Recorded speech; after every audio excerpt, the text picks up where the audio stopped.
कुंवरी गोप। स्वामी श्री नाभा गोस्वामी जी कहते हैं, बालक से वृद्ध पर्यंत, नर से नारी पर्यंत जो ब्रजवासी हैं वृंदावन के, हाँ अर्थी उन पाद रज, उन सभी ब्रजवासियों के चरण कमल के रज के अर्थी हूं, अर्थात अभिलाषी हूं, चाहना करता हूं, इच्छा करता हूं। नंद गोप उपनंद ध्रुव धरानंद महरी जसोदा। श्री नंद गोप नंद बाबा, उपनंद जी, ध्रुवनंद जी, धारानंद जी और महरी जसोदा, माता श्री जसोदा जी। कीरतिदा वृषभानु कुंवरी सहचरी मन मोदा। कीरतिदा, कीरति को देने वाली, पितरों की कन्या कलावती, ये श्री राधा किशोरी जी की माता है। कीरतिदा, कीरति को देने वाली, कीरति इनका नाम भी है। और ये पितरों की कन्या कलावती जी हैं। वृषभानु पिताजी का नाम है श्री किशोरी राधा जी के। वृषभानु कुंवरी श्री राधा किशोरी जी। सहचरी मन मोदा, सहचरी माने उनकी जो सखियां हैं, वे सभी सखियां मन मोदा, मन को आनंद प्रदान करती हैं। मधुमंगल सुबल सुबाहु भोज अर्जुन श्री दामा। श्री मधुमंगल मनसुखा जी, सुबल जी, सुबाहु जी, भोज जी, अर्जुन जी, श्री दामा जी, सब सखा लोग हैं। मंडल ग्वाल अनेक श्याम संगी बहुनामा। भगवान श्री कृष्ण के बाल सखा के जो मंडल हैं, सखा मंडल, मंडल ग्वाल अनेक, अनेक जो मंडल है ग्वालों का। श्याम संगी बहुनामा, भगवान श्याम सुंदर के संग में रहने वाले हैं। बहुनामा, इन सब के बहुत नाम है। घोष निवासिनी की कृपा, घोष निवासिनी की कृपा, सुर नर वांछत आदि अज। घोष निवासिनी का मतलब हुआ गौशाला में निवास करने वाले। घोष निवासिनी माने गौशाला में निवास करने वाले, ग्वालों की बस्ती की कृपा, ग्वालों की बस्ती की कृपा। सुर नर वांछत आदि अज, अज आदि श्री ब्रह्मा आदि देवता, नर मनुष्य सब वांछत माने चाहना करते हैं, सब चाहते हैं कि ब्रजवासियों की कृपा हम पर हो जाए। नवानंद के बारे में हम लोग कल श्रवण किए थे। महरी जसोदा, श्री जसोदा मैया के प्रति भगवान श्री कृष्ण का अत्यधिक प्रेम रहता है, बड़ी ममता रहती है। जैसे मैया वात्सल रस में डूबी रहती हैं, उसी प्रकार से एक बार की बात है, जब लाला कन्हैया उपद्रव किए, उद्यम किए, मैया ने उन्हें ओखली में बांध दिया और लाला कन्हैया ने उस ओखली बंधन के माध्यम से जमला अर्जुन को उद्धार किया।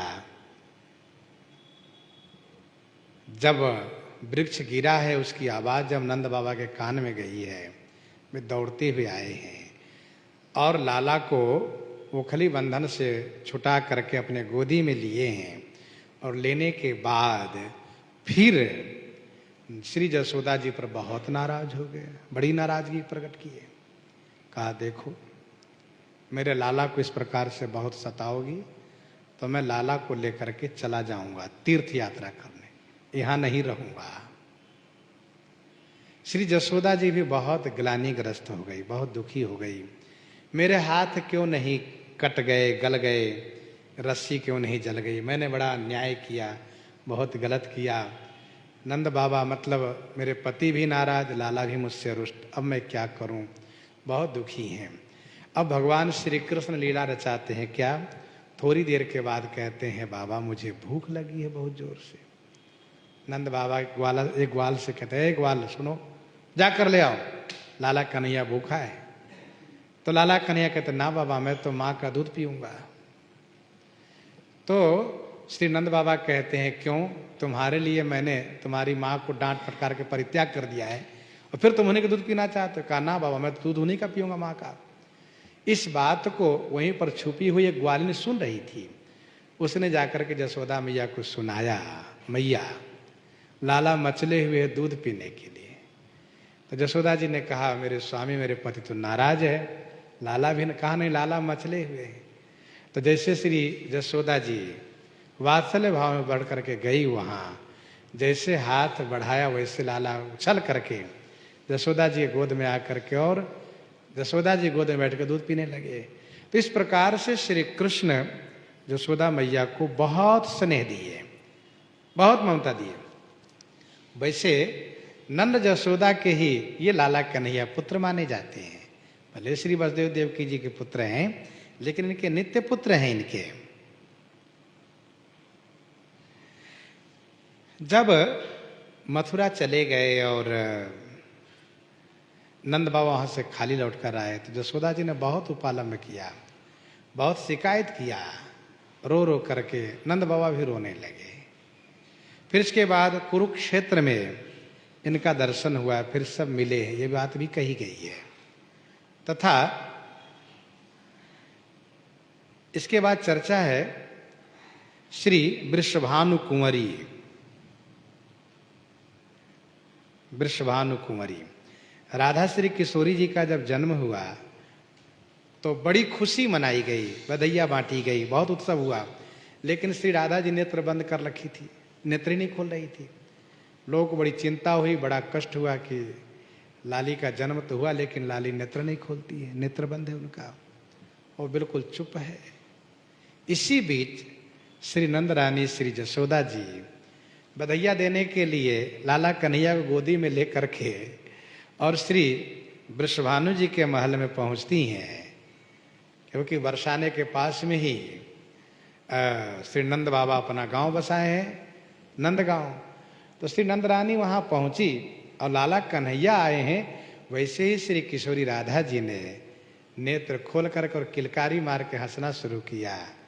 तब से सबको ये विश्वास हो गया कि इन्होंने लाला कन्हैया को देख करके नेत्र खोला है, और ये सत्य है। इस धरातल पर श्री किशोरी राधा जी आई हैं तो लाला कन्हैया को देखकर ही सर्वप्रथम नेत्र खोला है, उसके पूर्व नहीं, नेत्र बंद कर रखा था उन्होंने।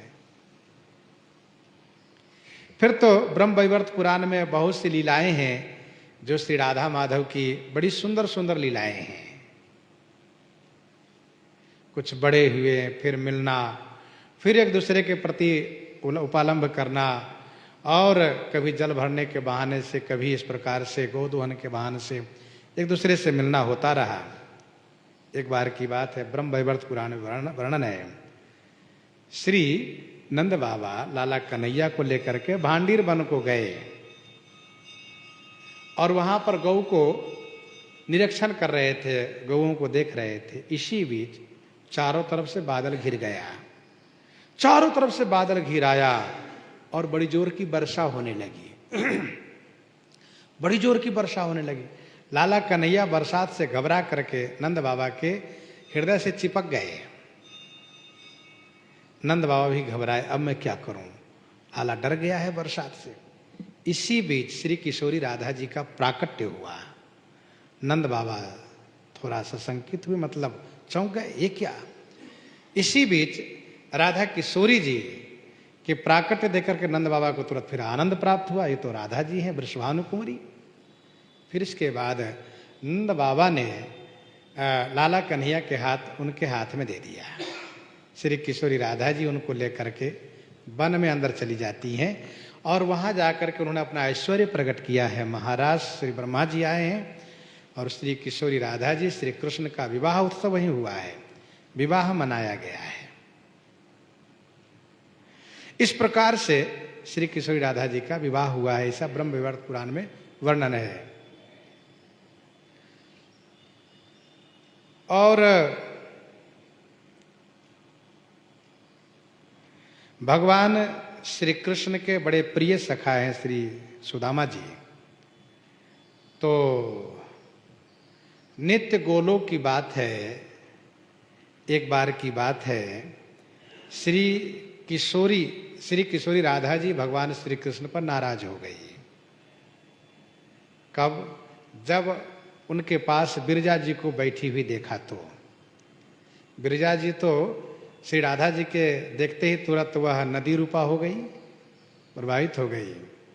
लेकिन श्री किशोरी राधा जी ने जो कृष्ण जी पर, भगवान कृष्ण पर नाराजगी की प्रकट किया, तो इस पर सुदामा जी को अच्छा नहीं लगा, इस बात को लेकर विरोध किया। तब श्री किशोरी राधा जी ने उनको श्राप दिया। तब उन्होंने कहा कि देखिए, मैं इनके नित्य सखा हूँ, आपने मुझे श्राप दिया है, मुझे आपने इनसे दूर किया है, तो मैं भी श्राप देता हूँ। आप भी जब धरातल पर अवतार लेंगे तो आपको भी वियोग सहना पड़ेगा। इसलिए श्री किशोरी जी, जो राधा जी भगवान श्री कृष्ण के अभिन्न शक्ति हैं, लेकिन यहाँ पर आने के बाद उनको वियोग सहना पड़ा है काफी समय तक। बाकी सखाओं की चर्चा बड़ी मधुर चर्चा है, जिसमें मनसुखा, मन को सुख देने वाले मनसुखा, भगवान श्री कृष्ण को इनके बिना अच्छा भी नहीं लगता है। ये जब हो तब श्री कृष्ण को आनंद आता है। एक बार यशोदा मैया ने सबको बुलाया, प्रसाद पवाने के लिए बिठाया। मैया यशोदा ने वात्सल्य भर करके सबको भोजन परोस कर दिया और मनसुखा को तस्मै नहीं दिया। तो मनसुखा छत पर देख रहे हैं, ऊपर की ओर देख रहे हैं। यशोदा जी ने कहा, क्यों रे, तू ऊपर क्यों देख रहा है? तो मनसुखा ने कहा, मैं ऊपर देख रहा हूँ, छत गिरेगा तो सब दब जाएंगे। यशोदा जी ने कहा, क्या तू बच जाएगा? कहा, हाँ मैं बच जाऊंगा। कैसे बच जाओगे तुम? कहा, उसी प्रकार जैसे मैं तस्मै से बच गया हूँ, मुझे तस्मै नहीं मिला है। यशोदा मैया ने कहा, तू ब्राह्मण है इसलिए तुमको मैंने तस्मै नहीं दिया, और तुम इस प्रकार से नखरा करते हो, नाटक करते हो। कहा, कौन कहता ब्राह्मण है? जनेऊ उतार के बगल रख दिया। कहा, ये मैं, देखिए मैं ब्राह्मण नहीं हूँ। तो मैया यशोदा ने फिर उनको तस्मै दिया, फिर वो सुखी हुए। भगवान श्री कृष्ण की बहुत सी लीलाएं, सभी में श्री मनसुखा जी का चरित्र। तो मधुमंगल, सुबल, सुबाहु, भोज, अर्जुन, श्रीदामा। एक बार ये हुआ कि वन में ही सब लोग भोजन करेंगे, अपने अपने घर से बनवा के लाने के लिए आदेश हुआ, सब लोग लेकर चले। मनसुखा बेचारे गरीब, क्या लेकर चले, कुछ मिला नहीं। लेकिन मनसुखा बहुत बुद्धिमान है, बुद्धि के तेज हैं। जो सुबल नाम के सखा थे, वह अपने घर से बढ़िया मोदक बनवा करके और गठरी बांध करके और पीछे, कांधे के पीछे पीठ पर झुला लिए और चल दिए। उछलते कूदते नाचते हुए चल रहे हैं। तो मनसुखा को बड़ा कौतुक सूझा के बहुत बढ़िया मौका है। वे क्या किए, एक गठरी में कनैल का फल इकट्ठा कर लिए और सुबल जी तो खुश होकर चल रहे हैं, मगन हैं, मैं लड्डू लेके चल रहा हूँ, खाऊंगा खिलाऊंगा। और मनसुखा ने सोचा ये बढ़िया मौका है। क्या किया, उनके गठरी से एक एक लड्डू निकालते गए, एक एक कनैल के फल रखते गए। सब लड्डू निकाल लिए, सब फल रख दिए उसमें। वहां जाने के बाद जब सबने अपनी अपनी गठरी खोल करके देखा, तो बेचारे सुबल सखा रोने लगे। तो मनसुखा हंस कर खाने लगे दिखा दिखा करके। तो सबको समझते देरी नहीं लगी, ये सब मनसुखा का खेल है। तो मनसुखा सखा जो है, भगवान श्री कृष्ण के मन को सुख पहुंचाने वाले, सबको सुख प्रदान करने वाले, ऐसे भगवान श्री कृष्ण के सखा लोग हैं। और भी जो सखाओं की चर्चा सो आगे श्रवण करेंगे। इन्हीं के साथ सीताराम सीताराम सीता राम सीताराम सीता